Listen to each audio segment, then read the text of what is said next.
and we are recording this stream.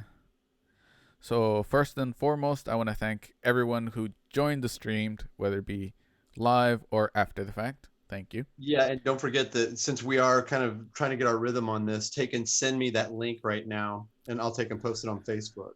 Yes, it should be on Facebook. On Facebook, I am live. I'm going there right now, and I will share it. I see you. No, I got you. Shablams everywhere.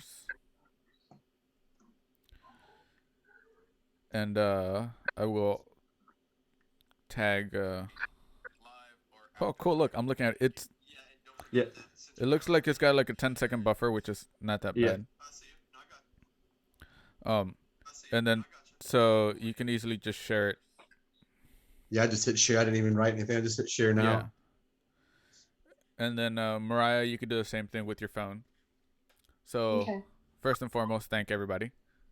And hey guys, thanks everybody. And welcome to Cabin Fever Radio, where we're pretty much what the whole Radio Novela. Yes. The whole premise is to pretty much, this is going to be a station that allows actors to still be able to practice their craft from the comfort of their own home. Like we have Robert Christopher Smith and Moriah here joining us today, and I'll wait for Moriah too. Hi, Mr. Moriah. David Ruano. Yes. Hi. Hello. Hi, pretty. And so this will allow us to still be able to read scripts in a table reading fashion, and still be able to have an ensemble cast where we could have multiple people just from their safety of their own home be able to just create for everyone and for you guys in particular. That being said, what are we going to do today? Today we're doing the Twilight Zone. It's the very first episode of the Twilight Zone. And Moriah, what is it called? Oh, put me on the spot here. It's called Where Is Everybody? I'm just tossing the ball around, you know. And it's very fitting because literally, where is everybody? Everybody is together, I'm but doing separate. I'm tagging some people in a comment and saying join us. So give me a second. All right, there we go. All right, now I'm gonna get off of Facebook. All right, now I can pay more attention. And I'm just seeing if I could drum up a little business for us. You know what I mean? Yes. As the more people we have, the better. And I'm also More not dollars we can make. Yes. Yeah. That's another thing that we're gonna be doing is we have a Patreon, and if you look on the top this way, I'm pointing at it with my finger because it's mirrored. It is patreon.com/Mr David Ruano. You can go there and help us live. That's Or as we like to say, not die. Yes. That's the Rule number one, don't die. That's the easiest way that I could do it. I gotta close that. Okay, cool. I am messing up a little on there we go. I just had to reset a couple things.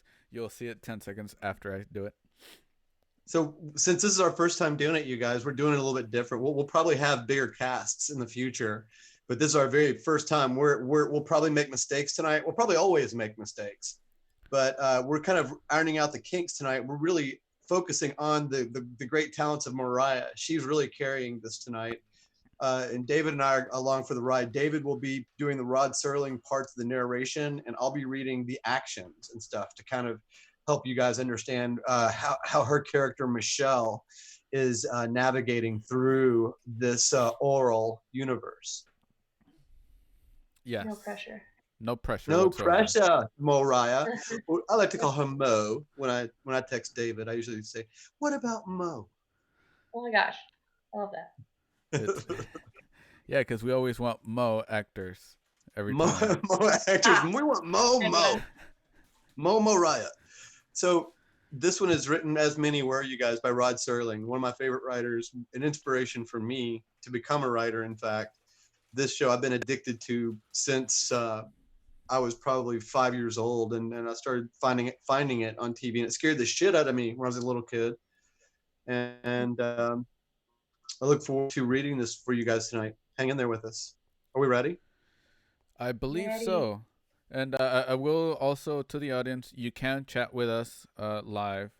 And then as we're going along, we can do a couple pauses. If you guys have any questions, we could answer them. For sure. David will stop us. He's our director. Yeah, so feel free to ask us pretty much anything about what we're doing, about what we are.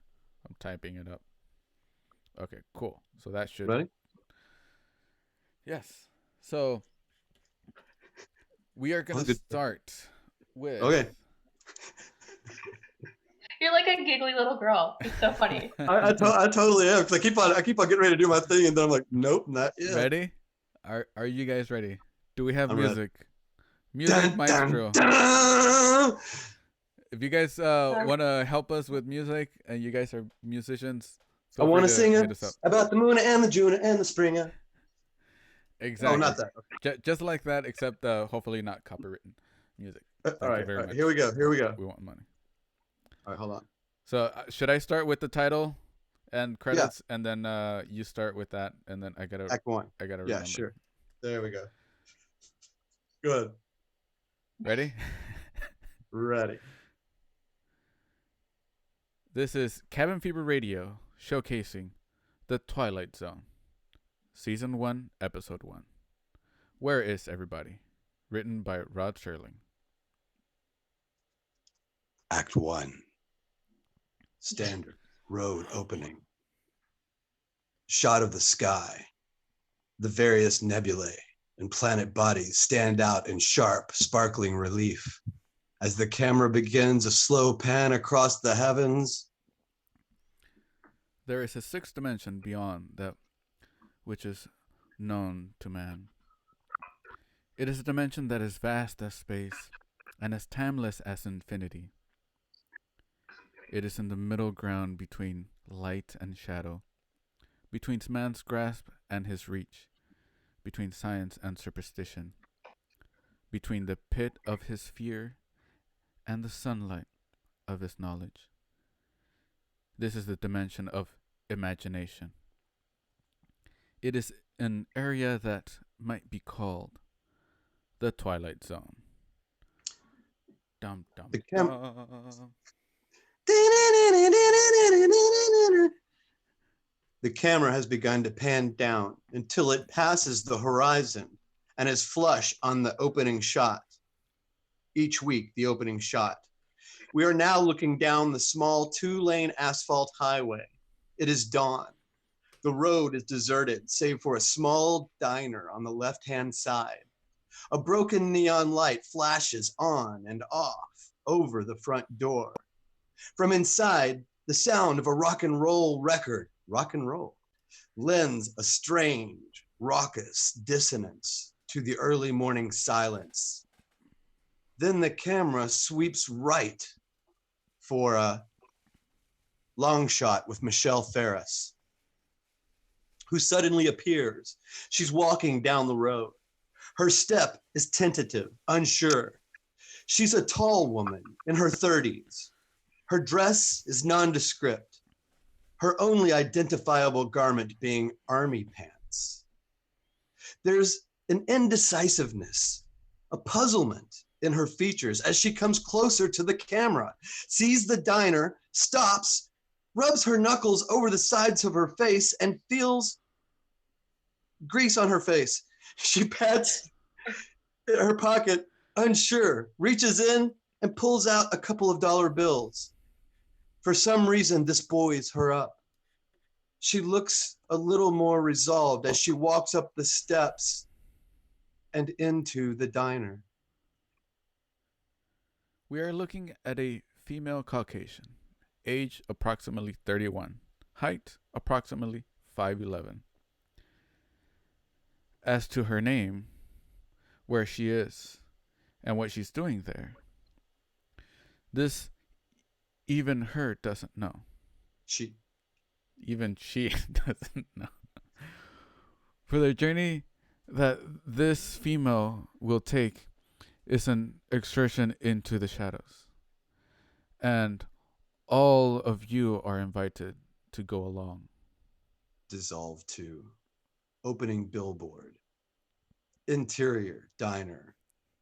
It is a small, nondescript, typical eatery with a row of small booths along the outside window, a counter and a kitchen beyond. The room is empty. Pan shot Michelle. As she walks over to a stool and sits down at the counter, reaches over, takes a menu, studies it for a moment, and then turns and looks over towards the jukebox. We get a medium close shot of that jukebox, garish, multicolored, still blaring out the rock and roll. We get a medium shot of this room. She turns on her stool to look toward the opening, toward the kitchen. And then we get a close shot. There's an oven inside the kitchen. Through the glass, we can see a row of 6 or 7 pies baking and almost fully brown. In this medium shot of the room, Michelle calls out, Is this thing loud enough for you out here? I mean, can you hear it all right? She grins wryly, waits momentarily for an answer that never comes, turns and looks again at the jukebox. I can hear myself. He rises, gets off his stool, goes over to the jukebox, looks all around it, pushes it away from the wall a few inches, reaches back, fiddles with a knob. The music goes much lower. Then, satisfied, she pushes the machine back against the wall and goes back over to the counter. Kind of early for that kind of music, isn't it? Still silence. I noticed there's a town just up the road. What's the name of it? Again, silence. Michelle puts the menu down. She peers through the little opening to the kitchen. We look into the kitchen, a small room with a couple of stoves. She goes over to the stove, turns down the oven, and looks around the room. She goes over to a back door, tries it, and it swings open. She steps back as it creaks open and reveals the diner's backyard. Hey, you got a customer out front. Hey, customer here. Still no answer.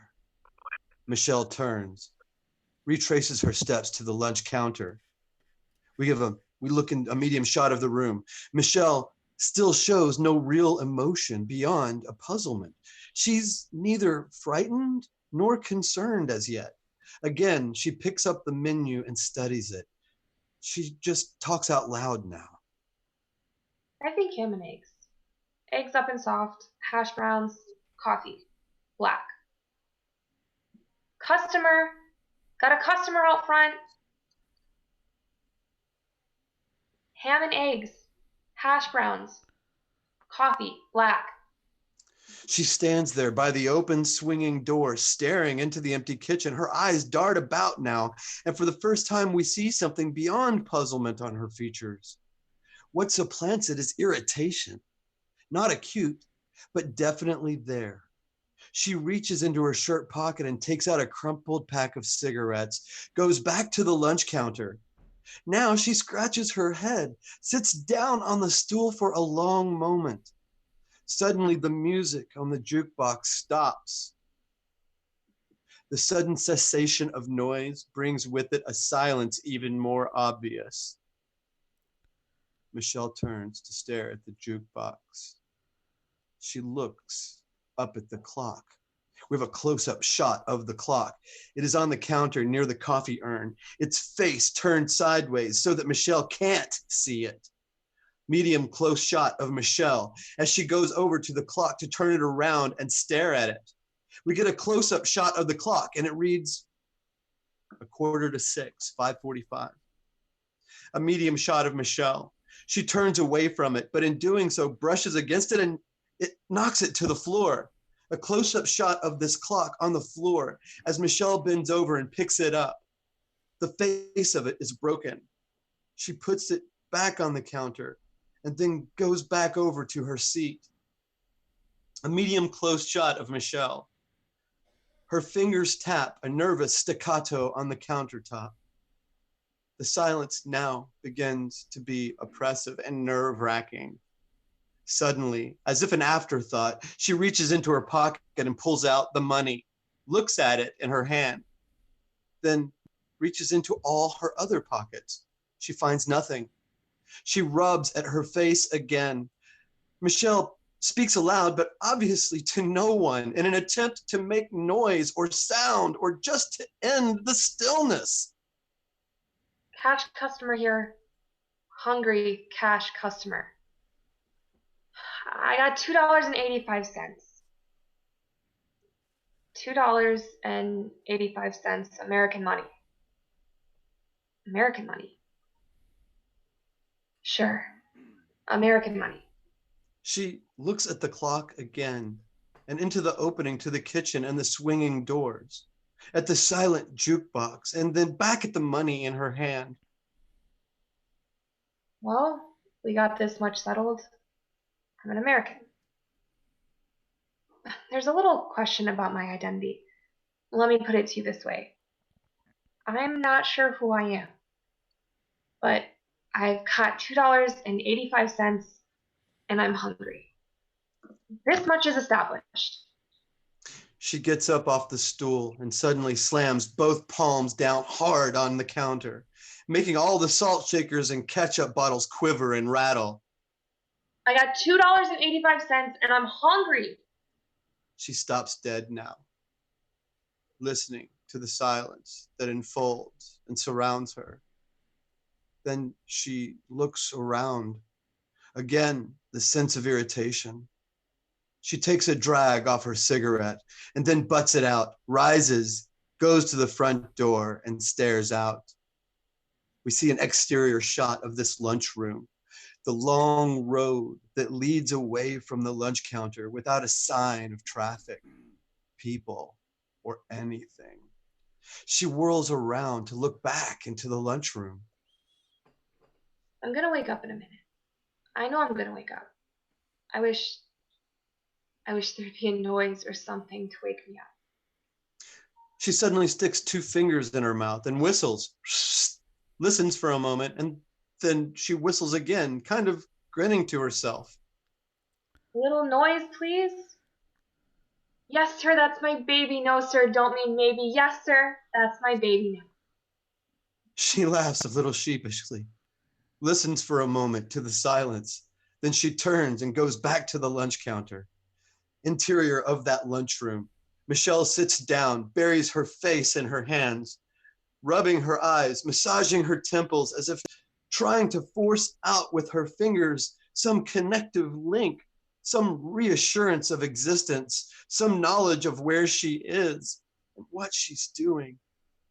Once again, she looks around the room and the camera just pan shots her eyes around the room, taking in the shots of the coffee urn, the menus, the salt and pepper shakers, all the simple, commonplace, terribly normal adjuncts to what should be a normal scene, but somehow isn't. She rises now, looks around again, and then walks to the door. We get a close shot, the open sign on the door. We get a close shot of Michelle as she slowly reaches down and turns the sign over to read closed. And then she walks out. We dissolve to an exterior town street from Michelle's point of view. It's still early morning, and what we're looking at is the main drag of a small town flanked by stores, a courthouse, a post office. The most singularly overwhelming feature of this is the complete absence of motion and all noise. We get a long shot of Michelle Ferris as she walks down the sidewalk, looking from one side of the street to the other. And then a track shot past stores as Michelle goes by them, drugstore, grocery, soda, bar. Most of the doors are open and there are lights on inside, but there are no people. There's an odd, indefinable feeling that permeates the scene, a sense of activity, and yet coming with no players and no people. as if it was a place full of motion and movement, suddenly stripped of the people performing it. There's a long shot down that street from Michelle's point of view. It is devoid of any kind of movement whatsoever. It is absolutely quiet. Over this tableau, we superimpose the title, "Where is everybody?" along with all the credits for the TV show. We get a close shot of Michelle. She steps and looks around. She is suddenly startled by the sound of chimes. She whirls around and looks up. A long shot. There's a church steeple bell as it rings. And then back to a close-up of Michelle. She shades her eyes to search out the church, and then in turning away from it, she stops abruptly, staring at something across the street. And now the camera looks at a long shot across the street, a little clothing store, and alongside of it, an alley where a large delivery truck is parked. In the cab, in the passenger seat, a human figure can be seen. We have a long angle shot looking down as Michelle goes to the curb, cranes her neck to look over to the truck. Hey, miss? Miss? Over here, miss. Look, I wonder if you could do me a favor? I don't want you to think I'm nuts or anything. I mean, it's nothing like that. It's just that I don't seem to remember who I am. It's the craziest thing. I've looked all around and I haven't seen anybody around. I guess it's just early or something. Literally hasn't been a soul. He takes a step off the curb. Go ahead. Oh. I was just transitioning us. You know, it's a real oddball thing, but I woke up this morning. I didn't exactly wake up. I just sort of found myself on the road walking. Amnesia. That's what they call it, isn't it? Amnesia? Well, that must be what I've got. I just don't remember a thing. I can't find anybody to ask. Tracking shot as she starts to walk across the street. You're the first person I've seen. Look, I really don't want you to be frightened or anything, but I was wondering if you could just tell me if maybe there's a doctor or something. Now there's a close shot of Michelle as she stops dead in her tracks. She's about 10 feet from the truck. A medium long shot of the truck. The female figure is outlined in the passenger seat, but very much in the shadows. Now a moving shot of Michelle as she gets closer to the cab. A close shot of the profile of the female head. Flash close shot of Michelle's eyes as they suddenly narrow in reaction. A close shot of Michelle's hands on the door handle as she suddenly yanks the door open. A medium close shot inside the cab. The female figure suddenly slumps down in the seat, her head sticking out of the open door, her hair cascading down. The camera pans slowly across her body until it stops at what should be arms. There are no arms.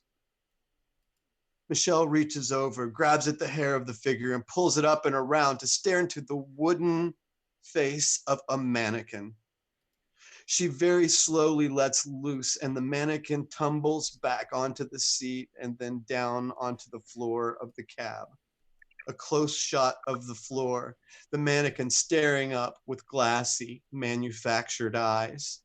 A medium shot of Michelle as she slowly backs away and then turns to read the lettering printed on the side of the truck. We see a close shot of that lettering. It says, Resnick's Store Mannequins. So that much makes sense. Close shot of Michelle.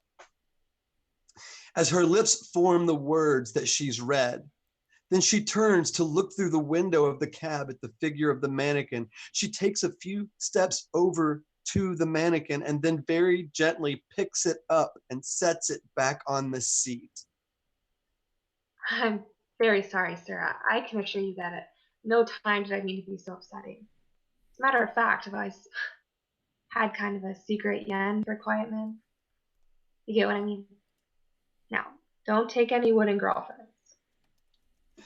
Then he looks at her again for a more pensive moment, as if unspoken now were her earnest wish that this creature was alive and could be talked to. She turns away and walks back across the street, a long shot of Michelle as she walks.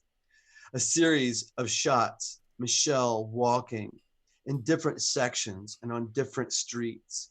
The last scene ends with her stopping abruptly to stare at something down the street, a long shot of the gas station.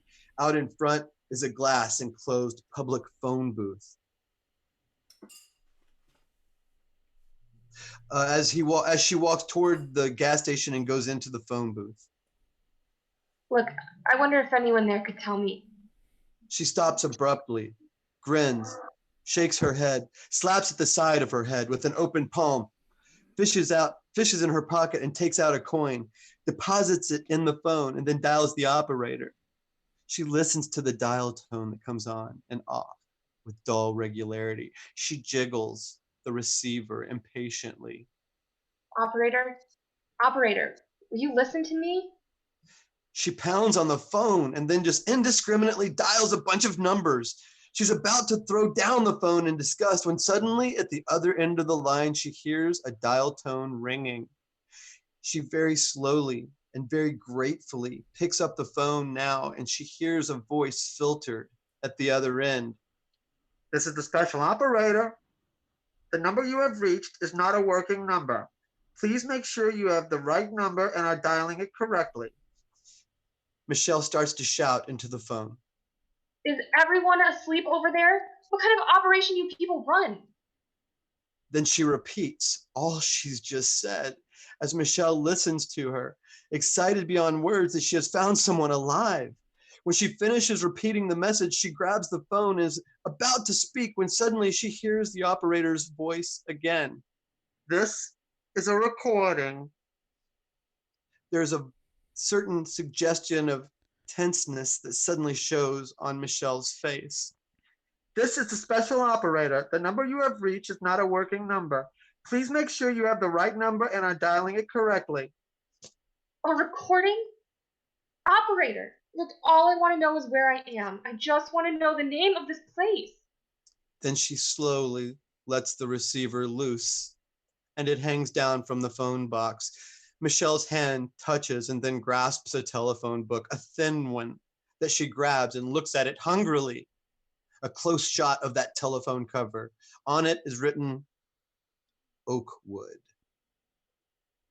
Now we see a medium shot of Michelle. She rips open the cover, looks down at the first page. Hey, Abel, Ackerman, Adams, Allenby, Arnold. All right, boys, where are you? Where do you all live? Just in this book here? Baker, Belden, Baltimore, Botsford. Well, look, gang, who's watching the stores? She suddenly turns to look out at the street. It's a full shot, the street from Michelle's point of view. A medium shot of Michelle. Who's watching any of these stores? She lets loose of the phone book now, lets it fall to the floor and stands there motionless for a moment, deep in thought. Then she automatically reaches for the door handle, turns it and pushes. Nothing happens. She tries again, and it remains locked. She waits a moment, then puts all her weight against it. It does not yield. It is more than irritation that we see on Michelle's face now. There's the first suggestion of a real concern. She looks around her strange glass prison. All right, who's the wise guy? Who locked the door? Really, it's a great gag. She pounds again and then suddenly stops and looks all around. We pan the shot from her point of view. From inside the phone booth, the camera moves all the way around the glass, almost a 360-degree pan. A medium close shot of Michelle. She laughs softly, shaking her head. Trapped in a phone booth. Trapped in a glass phone booth like a goldfish. Well, here I am. You got me. Everybody come see. I'm right here on display. A long angle shot looking down at Michelle in the phone booth as once again she starts to pound on the glass. How about I hand somebody? Little assistance? How about it? This is an absolutely hysterical town, and I'm growing very fond of it, but I'd appreciate it if... She stops abruptly. A close shot of Michelle's face as she stares at something through the glass. Close shot of a cigar, half smoked and still burning, lying on the sidewalk just outside the booth. Angle shot, looking into Michelle's face through the glass. For the very first time, there's a look of incipient fear. Look, whoever's out there, this isn't funny anymore. You understand? I don't like this jazz. It's getting dull. Look, I know I can be heard. I know somebody's watching me. Immediately after she said this, she realizes she has suddenly given voice to her fear. She's labeled what is beginning to bother her, simply a sense of being watched. She suddenly bends down, picks up the phone book, flings it against the glass of the door. The glass disintegrates. Michelle sticks her hand through, opens the door from the outside, then kicks at it with her foot. It springs open and halfway off its hinges as she goes out onto the street. Then she looks down at her hand. It's cut. A rivulet of blood runs down through the fingers. She feels for a handkerchief, takes it and wraps it around the hand. She squeezes it a couple of times, trying to get more blood to flow. Then she starts down the street again.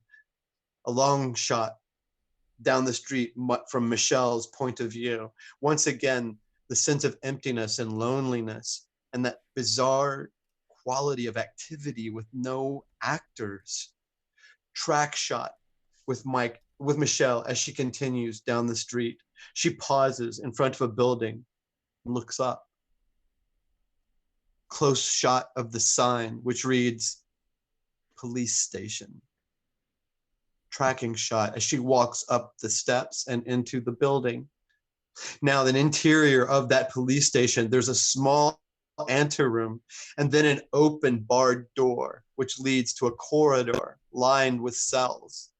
We have a medium close shot of Michelle as she enters and looks around. There's a police sergeant's desk, files, pictures of wanted men on the wall. A teletype machine hums in the corner. Michelle goes to look at it. The light over it is on, but nothing is being written. She whirls around and stares toward the sergeant's desk, goes behind it, picks up a microphone, fingers it for a moment, then talks into it. Calling all cars, unknown man walking around the police station, suspicious looking character, probably wanted by the FBI. Then she stops, looking at the mic, chuckles softly for a moment, and then stops abruptly, the smile gone. She flings the microphone away from her and looks slowly around the room. I wish I could shake that feeling. That crazy feeling of being watched. Listened to. She stares toward the cell doors, then begins to walk slowly toward them. A close shot of Michelle as she stands in the middle of the next room, looking from empty cell to empty cell. Then she whirls around at a bubbling sound. There, on a hot plate, is a pot of coffee perking. Behind her, we see the barred door leading to the anteroom beginning to close. Michelle's eyes look wild, as if subconsciously she realizes she's in danger. She whirls around to see the cell door closing and then, with a shout, throws herself against it, pushing it away before it locks. She seems to hang on to it now, breathing deeply. All right, time to wake up. Time to wake up now.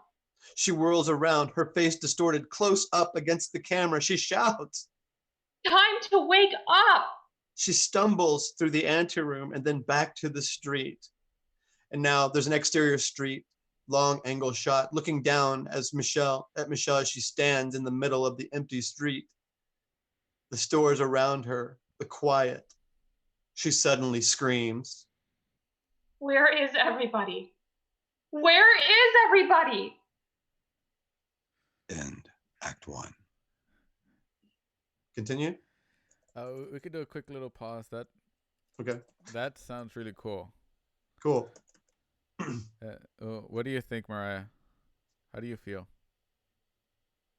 I feel like I'm hiding behind a camera. That's so funny. For $1.99 a minute, you can see Moriah as well. Yeah, right. You don't have to just, and then Bobby and David's screens go black. Yeah. We just reverse everything. Exactly. For free, you see us. You pay, you see Moriah. This is our intermission for the next 10 seconds. I got you. Like to sing it about tuna and spring. Sing it about you and me and the dog named Free. Blah blah blah blah blah blah. I don't remember how it goes. It fits. I feel like that's gonna be like the best part of the whole thing. I actually like this a lot. You see the words on the page and you don't realize how much you're going to be reading, and I am reading a fucking lot, man. Which is why I asked you to do it instead of me. I'm trying to put some passion in there. Trying to make it not. Which is great. Good. I like it. It's going to sound really good. Trying to make it not too flat. Are we ready to go?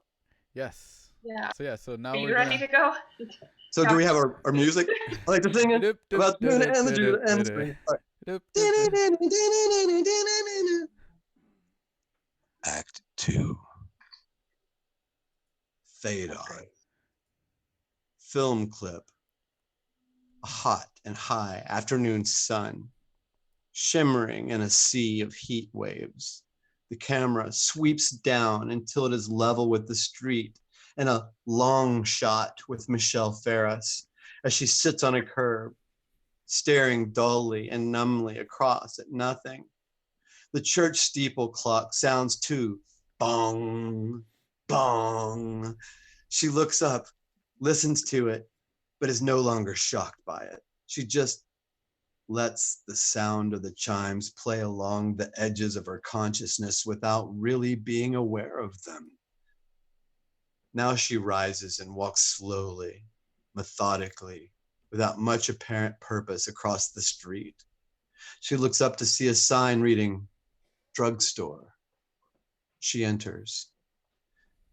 Interior drugstore. It is light and cheerful inside.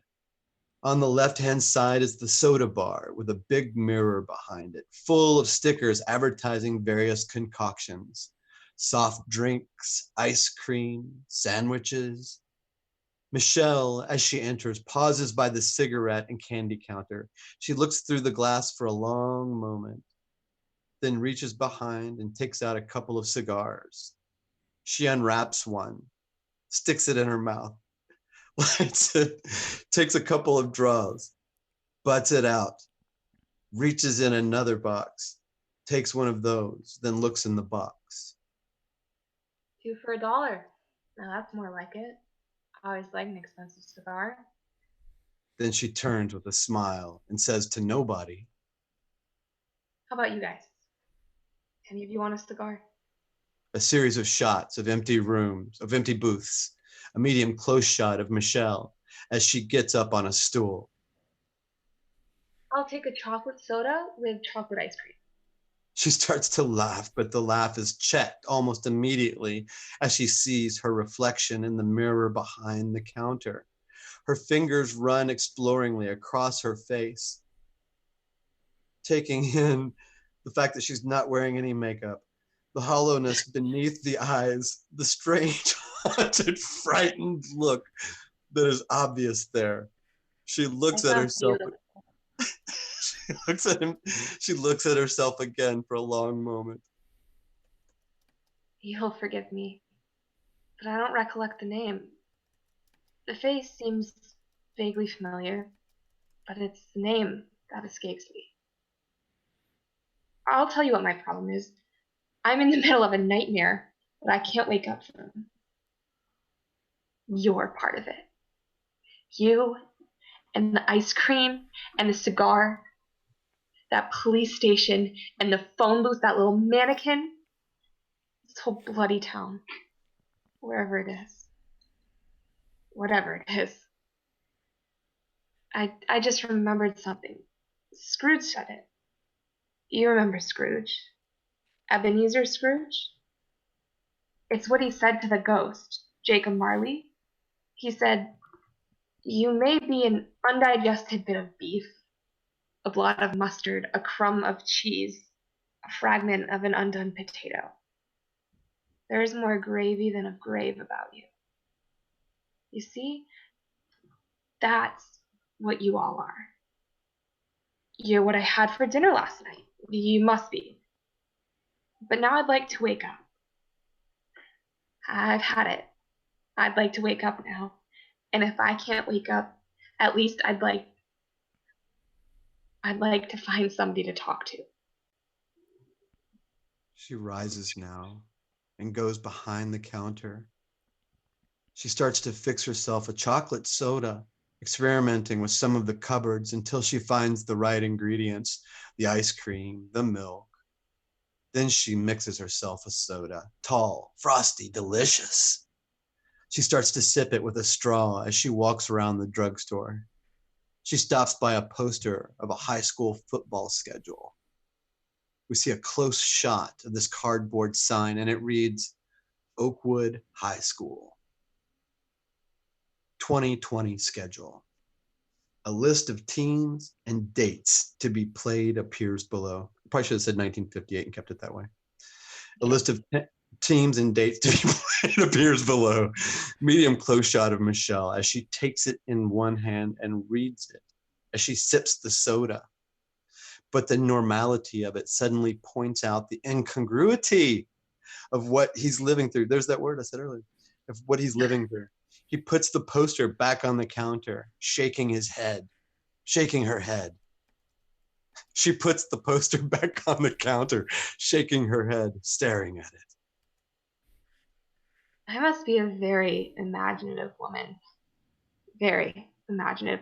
Nobody in the whole world can have a dream as complete as mine, right down to the last detail. Right down to the last detail.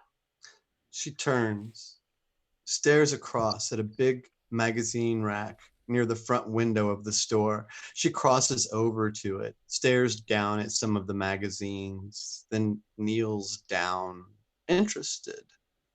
She begins to trace the dates on each one of the magazines. The majority of them say October 1958, and her mouth forms that phrase, October 1958. Then she bites her lips, shakes her head again, rises, looks down at the group of comic books, cool, each with a lurid title having to do with horror themes, spook themes.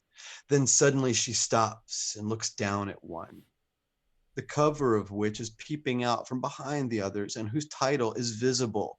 She reaches down and pulls it out just a few inches farther so that she can read the entire title.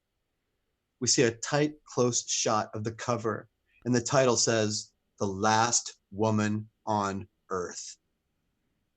We see a medium shot of Michelle. She picks it up and stares at the cover, and then flings it down on the floor. She turns rapidly away and heads back to the counter where she puts the soda down. She is suddenly gripped by another spasm of such utter loneliness that it forces her out onto the street. So we see an exterior of that street. The camera follows her out of the store. As she gets out on the street, she suddenly shouts shrilly, illogically, Hey, anybody hear me? Anybody hear me? She almost lurches to the other side of the street where she buries her face against the window of a building. When her head goes back, she sees the letters U.S. Post Office, and she starts to laugh again. Any mail for me? Anybody write me a letter? I don't know what my name is, but maybe you can tell me in there, huh? Will you tell me what my name is? She pounds her fist against the glass and then suddenly has to stifle what obviously is a sob as she begins to give in to the loneliness and to the unknown and to the pulsating, gnawing fear that envelops her. Then she turns away from the window, struggling for composure. A close shot of Michelle. She looks at something across the street. The camera sweeps wide until it stops on long shot of a building with a sign reading City Bank. A long shot of Michelle as she gets up off the bench, walks across the street and into the bank. And then interior of the bank, a tracking shot of Michelle as she walks past all the tellers' cages. She stops at the end of the line, presses her face against the bars. There's a close shot, row after row of stacked bills, a medium shot of Michelle. I'd like to borrow about $800,000. How about it? Thanks. I think that's generous of you. I think that's really generous. She pulls the bars up, reaches in and takes 2 packages of the money. Then she starts to retrace her steps toward the front door. She's about to leave when she looks toward the first teller's window. A medium shot, rows of coins on top of the counter. Medium shot of Michelle as she takes some of the bills that she's crammed into her shirt pocket and throws them away. Gotta make room for some silver. She goes behind the teller's window and starts to cram rolls of coins into her pockets. And then suddenly her eyes look wild again as she looks up, her eyes scanning the room, again, illogically, the same mixture of wisdom and paranoia. Somebody watching me? She looks out in front of the teller's cage again and looks around. Somebody watching me? She looks up toward the ceiling and around as if expecting to see someone. Crazy feeling. Crazy oddball feeling like I knew someone was watching me. And then her eyes narrow again in an awareness of danger. Watching me. Trying to button me up someplace. Trying to trap me. She looks around wildly again, a close shot of her legs. As she starts to run toward the door, she trips over some sort of a lever close to the teller's cage. There's a flash shot of an alarm bell on the wall as it begins to ring. A long angle shot looking down at Michelle as she stops by the front door and whirls around as the loud, dissonant clanging pierces the quiet. Then she whirls around and tries the front door again. It's locked. A series of flash shots, bell, teller's cage, locked door, Michelle's hand, Michelle's face. A tracking shot of Michelle as she races toward the alarm on the wall. She grabs the wires that extend from it and suddenly yanks on them, pulling them apart. The bell abruptly stops. Then she whirls around and stares at the front door. A close shot of the door. It is now ajar, meaning open. Medium shot of Michelle as she goes back toward the teller's cage, grabs the coins and bills, crams them back into her pocket. She walks toward the open door, then out onto the street again, leaving a trail of silver and bills behind her. She sits down on the curb, unwraps the handkerchief from around her hand, wipes her face with it. She reaches into her pocket, takes out a crumpled fistful of bills, takes one out, grins at it, takes out the remnants of a cigar, sticks the cigar in her mouth, takes the bill, lights it.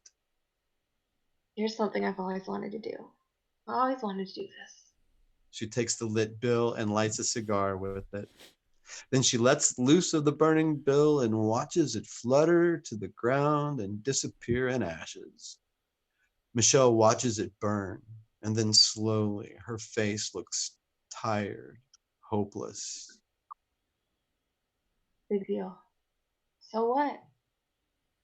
Big deal. She lets her head hang a moment. We dissolve to the exterior of the town square. Now it's night.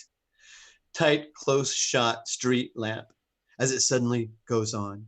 The camera then pans down for a close shot of Michelle on a bench, looking up toward the light. Then she turns to look toward the street flanking the square. The lights have gone on in front of all the stores and in the windows. A close shot of Michelle reacting. A medium long shot of the theater marquee as the lights go on around it. Tracking shot of Michelle. She walks around the street, stops by the ticket window, and then, almost dreamlike, speaks. I'd like one ticket. Then she stops, shakes her head, closes her eyes, realizing how ludicrous this is. She is about to go in when she suddenly stops and stares at a poster advertising the movie. We have a close shot of this poster, which shows an Air Force pilot in his coveralls advertising the movie. A medium close shot of Michelle as she suddenly feels her own outfit and gradually makes the connection that the uniform of the man in the picture is similar to the one that she wears. Air Force. Air Force. Air Force. I'm Air Force. Air Force. I'm in the Air Force. A tracking shot of Michelle as she walks from the outside of the theater through the lobby on into the interior. Hey, everybody. I'm in the Air Force. I remember that much. I'm in the Air Force. Does anybody hear me? I'm in the Air Force. And then once again, she rubs her eyes, runs a hand wildly across her face, and then suddenly surveys the theater. We cut to a full shot of the theater. There are enough lights on to cast a soft orange glow through the room. She looks around at the absolute vast emptiness of the place, and then she sits down, checks her watch, looks up at the big white screen with nothing on it. She looks at her watch again and then settles down in the chair, her eyes closed, and she starts to succumb to the fatigue that sweeps over her. Air Force. What does that mean? Is there a bomb or something? Is that what happened? That must have been a bomb. But if there was a bomb, it would have destroyed everything. And nothing is destroyed. Suddenly she is aware of the lights lowering. She starts, and her eyes open wide in time to see the last of the lights go down. A long beam of white light shines from the projection booth, and suddenly on the screen appears a big introductory title, Cartoon Parade, with appropriate March music. I like to sing about the moon and the June and the spring. Michelle leaps to her feet, looks from the projection booth down to the screen. She suddenly starts to run down the aisle, shouting. Hey, somebody up there? She stops in front of the projectionist light so that we get an almost nightmarish picture of the cartoons partially showing on her face and body as she screams. Hey, somebody up there? Who's running the pictures? Can you see me? Can you see me up there? Hey! Then she races back up the aisle, arriving at the rear of the theater. She looks wildly around. Then she sees a door with a glass window, steps visible on the other side. Long angle shot of the stairs as she races up them. Now an interior projection of the projection booth. As she bursts inside, the picture is running from one of two projectors, but the room is absolutely empty. Michelle races over to the machine, bends down and peers at it as the film goes through, and she hears the sound of the cartoon music and voices. I like to sing about the moon and the June and the spring. This is too much for her. She throws herself against the wall, peering out the small circular hole that the picture shoots through. A long angle shot through that hole of the vast empty theater. Now interior of the projection booth. She turns away, goes out the door, stumbling down the steps. An angle shot down the stairs. She continues down the stairs and out into the lobby again. Now interior of the lobby. She stops for a moment and looks across the lobby. A medium long shot of that popcorn machine. That is at this moment making popcorn. A close shot of Michelle as she closes her eyes, shakes her head. Then she opens them. Her eyes go wide. She starts to run toward the camera, coming up very close. And almost at the point of impact, we cut away to a tight two shot of Michelle, and a mirror as she smashes her face and hands against it and then recoils from the reflection, backs off a few feet, and then looks at the mirror on the opposite side of the room. The combination throws off reflections almost to infinity. She looks from left to right, staring at the hundreds of Michelle Ferrises who ape her in her every movement. Then she stops and looks across at the refreshment stand where the popcorn continues to pop in the big container. This, too, is more than she can stand. Her face screws up like a small child about to cry, and then she shouts, "Oh my God. Oh my dear God." She stumbles through the lobby and out onto the street. An exterior of the street, she stumbles down the street aimlessly now, intent only on moving, not finding. Her footsteps start to drag, and finally she stops, sits down on the curb, buries her face in her hands, rubs her eyes. Then she looks up to once again find herself, looking through the drugstore window. The magazine that she'd been reading lies on the floor, face up. A high-angle shot. Looking down through the window, distorting the cover of the magazine in such a manner as to make the lettering appear big and irregular. Once again, the title slaps at her across the face, The Last Woman on Earth. She rises slowly, backing away from the window, shaking her head. She turns and races across the street. Suddenly, then, she stops abruptly as the light on the corner changes to red, and she instinctively comes to a halt. And then she stops dead, realizing once again the ludicrousness of it. She begins to laugh. The laughter becomes convulsive, wild. All the way across the street, she continues it, track shot, as she goes by all the stores that we've been introduced to. As she goes by each one, a sound emanates from it, a sound way out of proportion to what it actually should be. When he passes the pool hall, we hear the mammoth bowling alley sound echoing from it. From in front of the theater comes a cacophony of music and laughter. From the drugstore, there's a fizzling, bubbling sound of drinks. From the record store, the dissonant, blaring sound of disco music. As each noise joins in, it becomes mumbled and part of a big morass of noise. Gradually, the very dimension of it so frightens and shocks Michelle that she begins to back away from each store as she passes. It's as if being assaulted on all sides. She stumbles against a street post, whirls around, frightened, stares at it, and then suddenly, almost supplicatingly, throws her arms around it, buries her face against it. She starts to sob. "Can somebody help me? Won't somebody please help me?"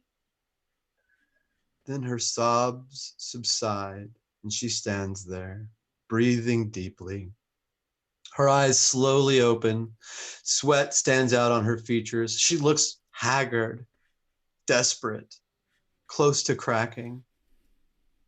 The noise, somehow, for no apparent reason, suddenly stops, and there's a deep, dead, all-pervading silence again. Michelle's eyes travel up the post, stare up toward the sky. She squints against the sun. Who's watching me? Who's looking at me? Who's looking at me? She looks down toward the street. A long shot of the street. She moves to the middle of the road again, still looking up toward the sky, and then, as if suddenly seeing an adversary, begins to run. A close shot of the store window as Michelle backs into it, trying to get inside, reaching for the door and missing, and then slamming her face against the front pane. A close shot of Michelle's face and eyes, looking from inside the store, outside toward her. Her eyes go wide. She starts to scream. A close shot over Michelle's shoulder at a huge eye looking at her. The medium shot of Michelle as she starts to run away from the store again. The camera takes in a shot of an optometrist sign with a huge eye. that Mike had seen. A tracking shot of Michelle as she runs back toward the post. She grabs it and holds on tight. Then she looks down. Her hands have touched a button, and she looks down at it. A tight, close shot of a button with a sign over it. It says, "Push to turn green." A medium shot of Michelle as she looks away toward the light. A close shot of the light. A medium shot. And then suddenly Michelle slams the palm of her hand against the button and punches it over and over again. Somebody help me. Help me. Help me.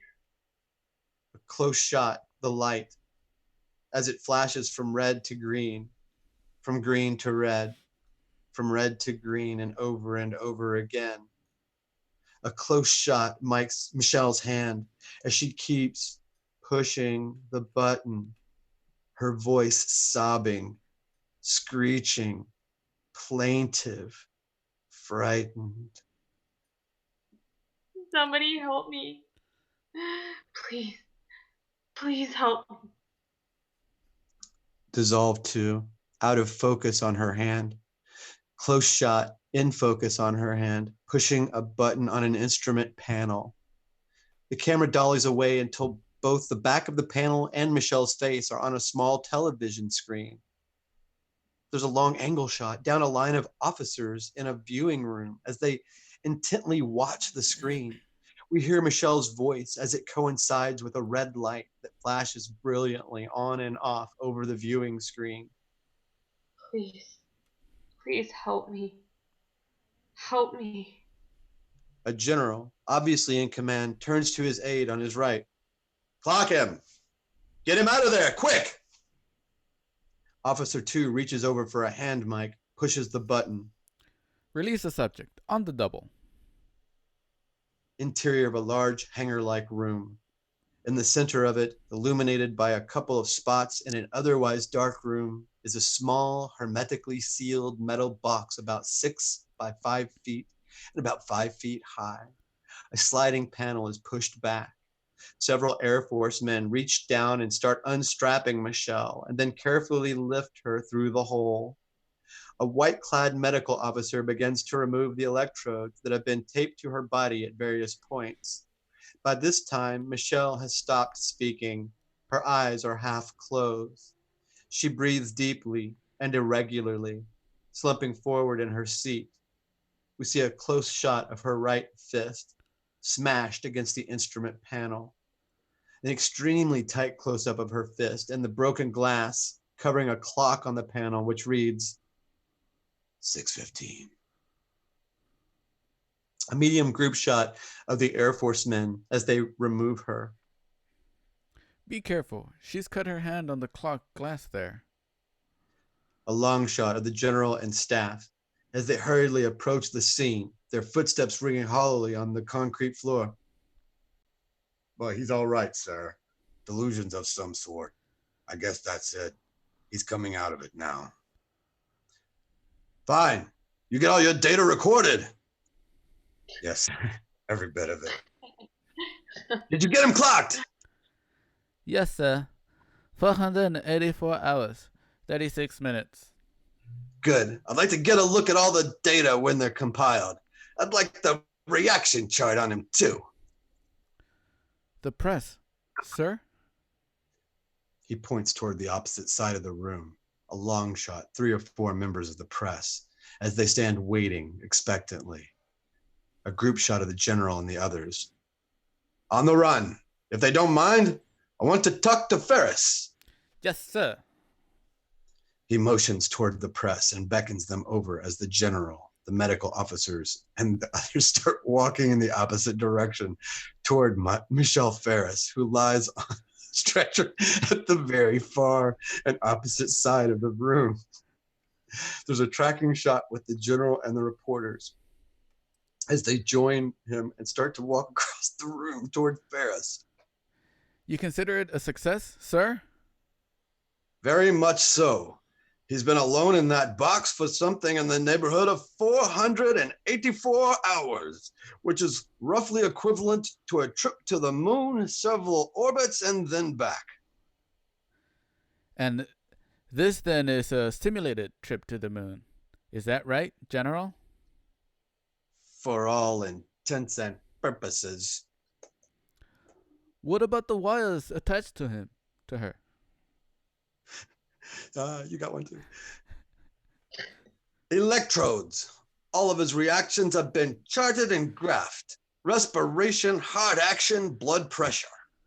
At this moment, they reach a point some 10 feet away from where Michelle Ferris lies on a stretcher, attended by a couple of medics. Their voices become low. What about what happened to her towards the end? Just before she pushed the button or whatever it was. What happened to her was that she cracked. We assumed illusions of some sort, but I'll tell you something, gentlemen. You spend 2.5 weeks all by your lonesome in a 5-foot square box without ever being able to hear a human voice other than your own. I'll give you especially good odds that your imagination would run away with you too, just as hers obviously did. One of the medics looks up, motions the general over. The general takes a few steps until he's very close to Michelle. How do you feel, son? Son? How do you feel, girl? How do you feel, chick? Honey? How do you feel, doll baby? Feel much better, sir. I'm sorry about towards the end. What was it like, Ferris? Where did you think you were? Someplace I don't want to visit again. A town. A town without people. Without anybody. And you had to get out of that town, didn't you? I sure did. What was the matter with me? Just off my rocker. Just the kind of a nightmare, Ferris, that your mind manufactured for you. The reporters leaned toward straining to overhear this conversation. You see, Ferris, we can feed stomachs with concentrates. We can supply microfilm for recreation, reading, even movies of a sort. We can pump oxygen in, waste material out. The camera now moves around so that it is shooting just over the head of all the men assembled and is looking at the box on the ground, which is on the periphery of the light. But there's one thing we can't simulate. That's a pretty basic need, man's hunger for companionship. The barrier of loneliness. That's one we haven't licked yet. At this moment, the medics help Ferris to her feet. She stands there motionless for a moment as if testing newfound legs, and then she looks out toward the open hangar door at the night sky. Next time, though, it won't be just a box and a hangar, will it? No, Mike, next time you'll really be alone. There's a long, thoughtful silence as Michelle takes a few steps towards the hangar door. She pauses for a moment near the box. A side has been removed so that she's staring directly into the control panel where the broken clock can be seen still reading 6:15. Close shot of Michelle as she reacts. Close shot of the cockpit. As the camera pans over the broken clock, a microphone which hangs by the cord, a small microfilm apparatus, etc. Medium close shot of Michelle as she looks away and then continues to walk over to the hangar door. She slowly looks up toward the sky, and the camera sweeps up for a long shot of the moon, hanging bright and lustrous in the sky. Don't go away up there. Next time it won't be a nightmare or a dream. Next time it'll be real. So don't go away. We'll be there in a little while. Then she starts to walk out in the night, followed by the others. The camera begins a slow pan back into the room until it is shooting on the box, squatting, empty and impassive in the empty room. The barrier of loneliness. The palpable, desperate need of the human animal to be with his fellow man. Lap dissolved to night sky, the moon and stars. Up there in the vastness of space, in the void that is sky, up there is an enemy known as isolation. It sits there in the stars waiting with the patience of eons, forever waiting in the Twilight Zone. Dum, The dum, end. dum. That was fun, man. I mean, I almost lost my shit a few times, but it was absolutely a blast. You know why? Why? I like to sing it about the moon and the June and the spring. I don't know why that had to keep coming back, but it did. And again, it's funny, man. I've been doing the live stream with my stuff, during the afternoon, doing the Wild Love Rebellion thing. And it's funny how like certain themes, man, are just like, it's like things are zeitgeisty right now. Things I wrote about 25 years ago are making sense right now. This episode, the very ending of it here, when you were doing the narration, and it talks about the barrier of loneliness and the enemy known as isolation. Yeah. Yeah. I thought that's fucking wild, because I hadn't read this until you and I decided to do it, and it's here we are. And if anybody's out there watching, guess what? You're isolated probably too. So we all know how it feels. Yeah. We're all Moriah right now. Mike, Michelle, Moriah. Yes, for sure. And that's pretty much why I wanted to do this one. Not only because I watched it recently and it made me just think of the situation that's happening right now, but it was very simple as far as characters. It didn't feel simple, bro. But on the logistical side, me being on the producing side of it, and even though we do have a couple other actors in mind for bigger plays, we'll probably do another Twilight Zone, because it was a pretty long read. How long did it take? So far we've been live for about an hour, 12 minutes, give or take. Is that including our ramp up at the beginning, or is that from the time you went live? No, just going live. Oh, really? It took an hour to read that. Yeah, so yeah, that's kind of what we estimated, was about an hour or so for a 30-minute. Well, this being 38 pages. Yeah. And the next ones will probably be in the same range. So now we have a better estimate of how long it'll take.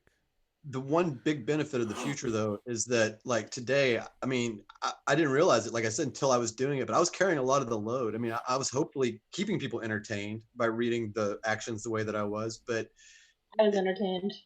What's that? I said I was entertained. But in the future, it'll be probably a little more enjoyable for audience members, because of the fact that there will be a wider, range of voices being heard. Yeah. No, we did get a couple good feedback on your storytelling and your snazzy singing voice. That's one particular comment that really struck. That song might be old enough that it's out of copyright too. We could produce it. Well, if we do it live, it doesn't matter. Yeah. But yeah, so it was definitely enjoyable to do it. Obviously, me just being on camera and like just looking at all the different screens that I'm looking at, it was very enjoyable for sure. So there was a couple of times, and I think you caught it, but where I actually heard myself echo back, and you seemed to have caught it pretty quick after I said something. I think you heard me say it, because that's when it stopped.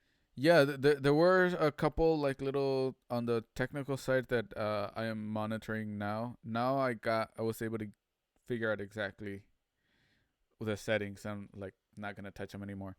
Leave them as is, and then go from there. But overall, even stuff too, like if I'm on this, you may have to tell me like don't go past a certain point or whatever. But I think it's got a kind of a condenser, right? That doesn't let it get louder. Yeah, well, what it does if on your phone, if you peak, it just mutes it. So, I got you. So instead of distorting it, it just cuts off for that millisecond or half second. Yes. And then one thing, as I was doing this, I was like, I forgot to add what it is that we are posting or what we're reading on the live stream, so I gotta figure that Ah. out.